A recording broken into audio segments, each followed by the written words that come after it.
Welcome to today's podcast, Chuck. Well, thank you, Marty. It's always good to see you. Yes. And this is going to be a different one for our dear listeners. Normally, I throw a topic at Chuck, but you came to me today and said, "Hey, I've got something I want to talk about. This is new for me." Well, part of it is me being lazy because I was going to write this up as a post, but I can do it as a podcast. I don't have to write it, right? Perfect. Well, then surprise me. Well, this is actually a follow-on from one that we did a while back. And it has to do with the idea of culture. Right? And remember, we talked about different kinds of cultures and overlapping cultures. And, well, this one was a bit of an eye-opener for a bunch of people that were living in overlapping cultures. And it goes back to 1991. So my first year as the commanding officer of the 8th Canadian Hussars in Lahr. And my two sons at that time were, one was in grade 4 and the other one wasn't yet in school. These are the guys with beards and they're majors now, so it's aging me. But the elder boy came home from school, and at supper he said to me and his mother, "Dad, you're not a bad person, are you?" And I said, "Well, I don't think I am." And Jane said, "Q, why are you asking that?" And he sort of wide-eyed said, "Well, teacher says that people who have guns are bad." I said, "I beg your pardon?" And he explained that they were in class and his school teacher was explaining that guns are bad and people who have guns are bad. And of course, this was confusing to him because, his granddad had been a soldier and, his dad was a soldier and he'd only ever grown up surrounded by soldiers. And he didn't think they were bad, but now he was confused. Right. So I explained to him that, did he think that I was bad and that all of his buddies, that their parents were bad, etc. And he said, "Well, no." I said, "So you're just a little confused." "Yeah, Dad." So then we went on to explain that it's not the guns that are bad. It's not the people who own them that are bad. It's what they do with the guns. They can do bad things, right? But soldiers aren't bad just because they have guns.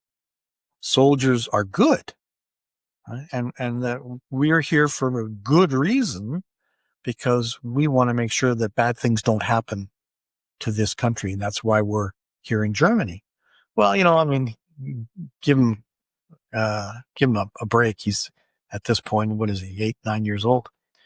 And but he's a pretty bright kid. So he gets it. "Oh, okay, Dad, thanks." So, and after supper was cleared up and boys went to bed, Jane was sort of like, "Gee, that was not a good thing for the teacher to say." Well, I was more than just annoyed. And I said, "Well, I'm going to have a word with the principal." Now, it just turned out that in Lahr, in the brigade, every unit sponsored a school or an organization. So I sponsored Quinton's school, elementary school, Gutenberg Elementary. And talk about cultures, right? All the teachers were civilian, brought in from Canada on contract from across the country, mostly from Ontario, because we used the Ontario educational system. And, they tended to be women, not all, but most of them were women. They were young and most of them were unmarried. And so, the soldiers dated them and they, all that kind of stuff. But a lot of them got a bit of a reputation, unfairly in my mind, that they really were only in Germany because they were able to go skiing and they got paid a little extra money and, they didn't have to pay taxes and all that kind of stuff. The principal of Gutenberg was a super guy. And I knew him personally because, of course, my unit sponsored his school and we had met socially many times. And he and Jane knew each other because Jane is a trained teacher, but she wasn't teaching. She was raising the boys. So I phoned him and told him the story, and he was, "Ooh, not good, Chuck." I said, "No, not good. I would like to come and speak to the teachers. I expected him to say something like, oh, well, we'll have to set this up. By all means, we'll work on this. He said, tomorrow, I will gather all the teachers. Can you come tomorrow and talk to them? And I said, well, absolutely. So he set it up. I went home, told Jane, and she was like, okay, sweetheart, we've been married a long time. I know you. You cannot go in there and read them the riot act, which is really what you want to do. You want to talk to them like they're a bunch of corporals and you have lost it, right? And then you're going to turn them over to the RSM and he's going to take them out and they're going to bash the parade square for a couple of hours. No, you can't do that. I was sort of like, oh, sure. Burst my little bubble. Why don't you? So she said, listen, you know what to do. Do the right thing. Okay. So next day came. It was set up for end of the school day. So if kids were all on the bus, only the teachers were held back. And he put us in a large classroom. So all the teachers, they had no choice. And I was a little bit devious in that I brought like a handful of my best looking young lieutenants and my regimental second in command. And we all came in our tank outfits. So there was tea and cookies and all that. So the principal introduced me and explained that, he said, oh, Colonel Olivero has a bit of a bone to pick and, he would like to talk to you. So I said, hi, some of you may know me from the officers' mess, because they all messed with us in the officers' mess. Some of you may know me from the officers' mess. For those who don't know me, this is who I am, etc. And I brought some of my officers, and I look forward to, after my little chat, because I won't take long. But I got to tell you, I said, I'm a little upset with you because you have created a serious cognitive dissonance in your students. And I saw all these puzzled faces, all these young ladies. What? I said, all of your students, bar none, right? All of your students have military parents. We all have guns. I said, I know for a fact, because some of my son is a student here, and some of his friends have both parents in the military, right? Like one of these kids, both of his parents are in 4MP platoon. They not only have guns, they carry them home. So for a teacher to say to a student that people who have guns are bad people, I know what the message was trying to convey, but and I'm not going to single anybody out, but that was the wrong message because they love you as their teachers, but they love us more. And they can't love both of you when you have told them that we have guns and we're bad. You don't have guns. That means you're good. You see what I'm getting at here? Well, that's as far as I had to go. I didn't have to explain it any further because, without exaggeration, a third of them were weeping because you could see the penny drop. My God, what have we done? Right? I said, okay, that's enough for me. You understand why I'm upset. I'm over it. I said, I got to be honest with you. My wife told me not to yell at you. That's really what I want to do. So maybe now what we can do is I'll look over at the principal. I said, so will now be a good time to have some tea and cookies? And he stood up and said, yep, that was a good time to have it. So, but they came to me and for the next year and a half, I would bump into them in the mess and they would say, boy, I'm still thinking about that little chat you had with us. It just never occurred to us. Because I came here from teaching in North Bay, for instance, or I came here from teaching in, downtown Hamilton or whatever, and I didn't appreciate the cultural aspects of what I was about to do. I love the separation between gun as tool and gun as identity of bad. Yes. I often think about, again, from a purely historical point of view, a Bronze Age, a Copper Age, an Iron Age. It was always their weapon. Yes. But it was always their tool. Yes.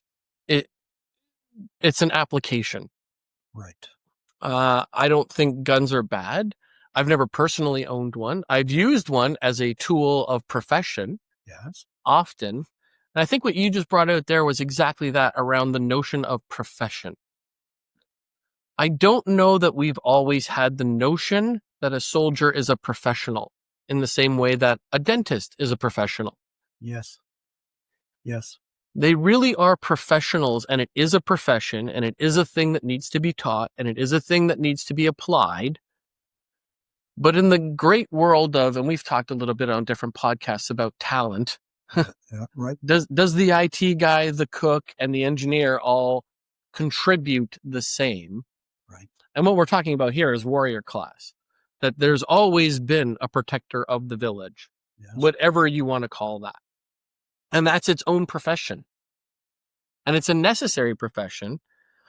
But I think in today's day and age, and I think coming back to culture, which was the previous podcast as well as some of this one, we don't always have an appreciation of protection. Correct. And most people don't feel that they need to be protected until there's a threat. That's right. At which point it's too late. That's right. You know, for most of my career the word sovereignty meant something to everyone I worked with every day as part of our profession. Yes. I did not hear it in Canadian political discourse Right. until someone mentioned 51st state. Right. Yeah. And suddenly it's a very popular word again. Right. Because the culture, where you started with, has brought that into the vernacular. Right. And what do you think it is about the culture? Because I remember the first time someone protested again. I was in my Navy whites, and there was somebody, and they were protesting, and they were like yelling at me, and they're like, "How could you?" And I'm like, "Do you feel safe protesting?" Like literally, when I answered back, I was like, "Do you feel safe protesting?" Like, "Oh yeah, we have the right to protest. We have the right to." I'm like, "Perfect, awesome. You've just shown me that we've done our job. We did a good job because we don't have to agree.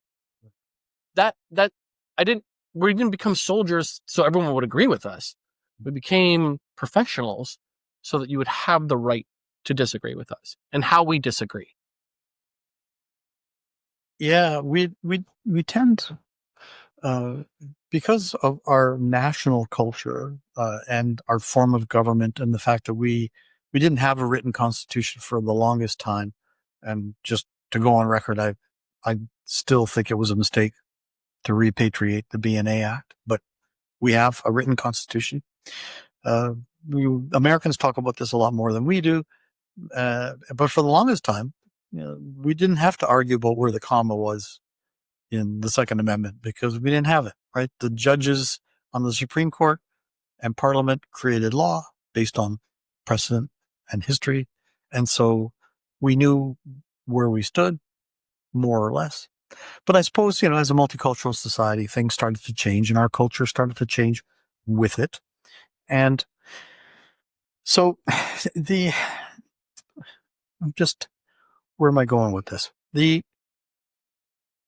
In my little vignette about my son, that's not new. That happens every generation. I mean, Jane, if she were here with us, she would tell us about being a kid in a public school for the first time because she lived on base. She was born on a base, and then her dad refused to stay in the army when they integrated because her dad was a veteran of 3 wars. So Second World War, Korean War, Vietnam War. Now he went to Vietnam for a year as an observer, but still, he almost died several times. And when she first moved into a school in Oakville, her dad was still in uniform, and her friends were like, "Your dad's a baby killer." And she's like, "No, he's not. What are you talking about?"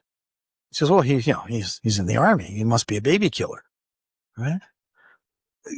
Based a lot on what we saw in the tragedy of Vietnam and My Lai and all that kind of stuff. Right? So we have not been good. You say we're a profession. We, as a profession, have not been as good as we could be about understanding that we are a profession. We declare that we're a profession, and then we don't behave like it. Right? In fact, we're so bad at it that during my time in uniform, we lost the right to discipline ourselves. right? We lost a lot of our powers of punishment. And I know I, for one, was quite upset, as were a lot of my peers. But to be fair, we did it to ourselves because we had so many senior officers and, chiefs and master warrant officers in the disciplinary system who abused their power. And quite frankly, the Canadian government, the department said, we've got so many redresses of grievance that we're losing because, and I have a half dozen examples myself. I'm sure you do too, where officers didn't do the right thing during a trial and soldiers were punished unfairly. Just really quick. I remember one day I had a soldier, the squadron commander brought it up to me because he didn't think that his powers of punishment were enough, which was, his powers of punishment were only, I forget what a major's power of punishment was, but mine was I could send him to jail. And I had sent, like several weeks previously, I had sent a corporal to Edmonton. I think I've told you that story. Mm-hmm. So the soldier came up to me and like a regiment's like a ship, right? It's a little society within a society. And I remember asking the RSM, what are the odds on this kid surviving? And they're like, oh, he's going for the high jump, sir. He's guilty. There's no chance. And I was like, well, we'll see. Right. So he was charged. He was charged by the military police and, they were there at the trial. Well, when we went through it all, I won't go through the whole thing because it was opera bouffe. Let me tell you, it was ridiculous. And I had my JAG there and I found him not guilty for the simple reason that he had been charged with something that he didn't do. He didn't do anything wrong. What happened was they charged him with dereliction of duty because we used to provide soldiers to do patrols around the airfield. Every unit had to provide soldiers, and it was a 24-hour duty, right? And they would in fact, guys used to love to take my Labrador Retriever because, when you're walking in the middle of the night on a fence line, nice to have a dog with you, right? Of course, the Labrador would have just slobbered all over whoever was there. But they charged him with dereliction of duty because he was supposed to be at a certain place and he wasn't there. Well, as it turned out, he had actually signed out and handed over to another corporal, and the MPs didn't read the logbook correctly, and they immediately charged him without doing an investigation. So, he was terrified. This poor soldier was absolutely terrified. And I found him not guilty. And when he went back to the corporal's mess later that night and, bought around because he wasn't going to Edmonton, you could feel the ripple through the regiment. Like, the old man found him not guilty. How can that be? Like 95% of all of our trials are guilty. I'm lectured on this when I was CO. 95% of our trials were found guilty because if we had even a hint of him being not guilty, we didn't bother trying him. Why bother? Give him the benefit of the doubt. That was the system. We abused it, right? So and it's germane to what's going on in my life because on Saturday I'm giving a lecture on professional military education at the Bay Street Armory. They're having a celebration weekend for Sir Arthur Currie. And so I'm lecturing on professional military education. And we are not good at this. We have a complex professional military education system, mostly for officers, because we've gotten away from it, but we still tend to think that only the officers are professional. The senior NCOs are not professional. They're part of a trade. Even the language indicates, right? So, doctors are professionals, but plumbers are tradesmen, right? So lieutenants are professionals, even though they've only been commissioned for like a week and a half. But the sergeant major is a tradesman, right? Even though he's got 27 years service. We have our own cognitive dissonance within our own military culture about our profession, right? As you put it. And we've talked before about talent and rank. Yes, we have. I know from a talent point of view, I could have become an officer. In fact, I was almost all the way through my commissioning from the ranks. Mm-hmm. And honestly, it came down to having a really good CO who said, go interview these other people who've already commissioned from the ranks and see how they did. Right. That I realized that's not where my talent went. And if I wanted to live the career I wanted to live, I had to be an NCO. Right. I wanted to deploy. I wanted to be on teams. I wanted to go and do fun stuff.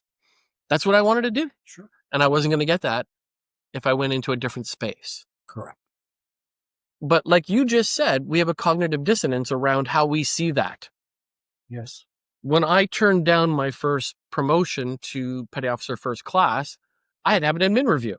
Because you were insane. Because, what are you doing? And I'm like, I'm in my postgraduate studies. I'm 8 months away from completing my postgraduate studies. And you want to send me to become part of staff and go to sea for the next year and a half. I can't do both. Right. And if the only way to not do this is to turn it down, well, then I'm turning it down. I'm finishing my postgrad. But there's a dissonance, and you just said it, around that space. And again, this, whether we're talking about the gun at the beginning of this story or we're talking about this, it's how we think about our profession. Yes. Yes. And when we are at the height of what it means to be a professional member of service of arms, we are awesome. And we are. And there are so many, any listener out there who's still serving or former service, there are awesome days when you are the professional. I agree. But we do have, and I'll say this, an image problem. We do. And in the media, and again, I'm a stats person. You know this. I love doing research. If I did, how many times have I seen, is the Canadian military radicalized? Yeah. There's lots of stories. Take any control group of 70,000 people. Yes, exactly. And ask how many are radicalized. Yeah, exactly. And you're going to come up with a percentage in any group of 70,000. But our image seems to focus on that negative news far more than the positive news. With a few minutes left, any thoughts on what we could become in terms of an image as professionals? Well, I think that we're constantly trying. I'm not a public affairs kind of guy. I'm not good at that. Probably because I'm too pointed in my opinions. I know that. So I know, because I've worked in those levels, I've worked in those issues at higher levels where we have professional image people trying to help us understand.